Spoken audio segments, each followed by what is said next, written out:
PTI leader Fawad Chaudhry said that the party had decided to commence a protest movement across Pakistan from Friday, adding that Chairman Imran Khan would join supporters after 3 weeks. Fawad said the decision was taken by Imran in a meeting with senior party members today.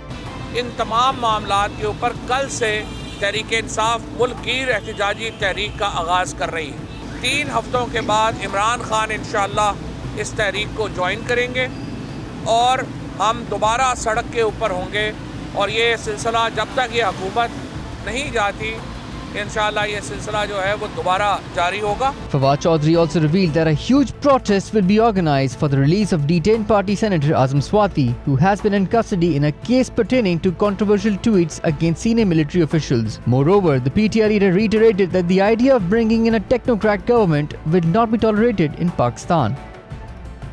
National Assembly Speaker Raja Parvez Ashraf told a PTI delegation that the party's lawmakers would be summoned individually for verification of their resignations, as the letter insisted on them being accepted in one go. While the PTI wants the speaker to accept the resignations collectively, Ashraf insists he will accept them one by one after the personal appearance of each member of National Assembly. The PTI delegation, comprising Qasim Khan Suri, Malik Amir Dogar, Amjad Khan Niazi, Fahim Khan, Dr. Shabir Khan Lal, Ataullah and Tahir Iqbal visited the speaker. The delegation was led by Ashraf's predecessor, Asad Kaisar. PTI placed an 8-point agenda in front of the national speaker, which stated that the party had resigned en masse to pave the way for early elections. Speaking to the media after today's meeting, the National Assembly Speaker Raja Parvez Ashraf said that the PTI delegation wanted the resignations of its lawmakers to be accepted in one go. He pointed out that under Article 64 of the Constitution, the resignation should first and foremost be handwritten. Once it is received, the speaker will meet with the member to ascertain whether or not the resignation was submitted under duress.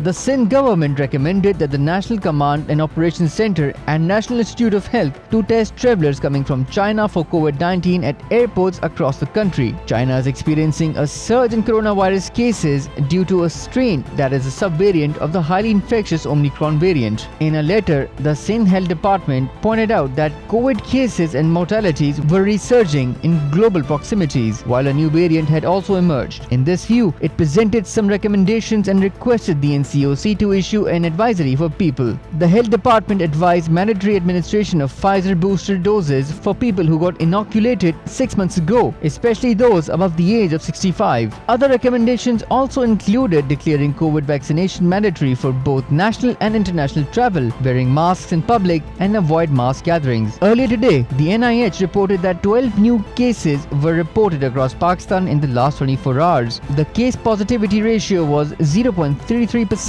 while 19 patients were in critical condition. No death was reported from COVID-19 in the last 24 hours, while 3,583 tests were conducted.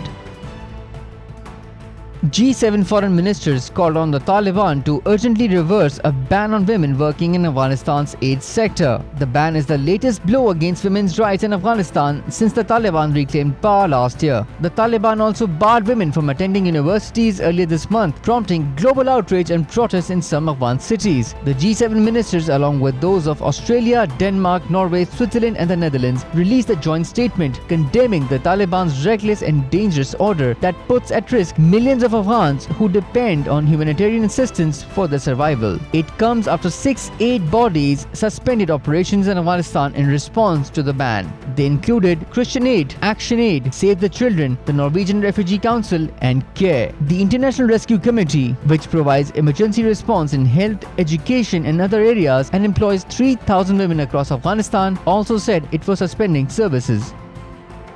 Pakistan will need to bat out the last day to avoid defeat in the first test after New Zealand gained the upper hand through a masterly undefeated double hundred by Kane Williamson in Karachi. Trailing by 174 runs after the first innings, Pakistan finished the fourth day on a precarious 77 for 2, with Imamul Haq on 45 and night watchman Numan Ali on 4. Pakistan have lost their last 4 tests, including a first ever 3-0 whitewash at the hands of England, and are now 97 runs behind with 8 wickets remaining. The home team's task of salvaging a draw should not ordinarily be onerous on a national stadium pitch that has not so far taken a sharp turn, but their propensity for middle order collapses recently has given New Zealand the sniff of victory.